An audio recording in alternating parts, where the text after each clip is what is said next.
at sinabihan na siya na nag-aantay na lang ng isa. And the Wednesday this week, meron kaming approved visit na kaming apat. So masaya siya na nakakausap niya kami. At medyo maingay kanina kasi apat sabay-sabay na nagsasalita.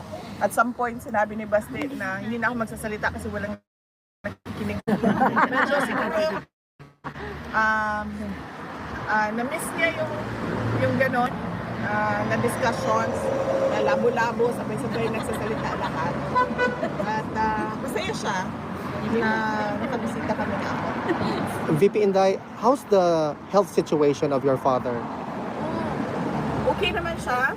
Kanina, chinek namin siya. Minasahe siya for 1.5 hours ni Congressman Pulong Duterte. So, malaki yung dalawang paa niya. And then,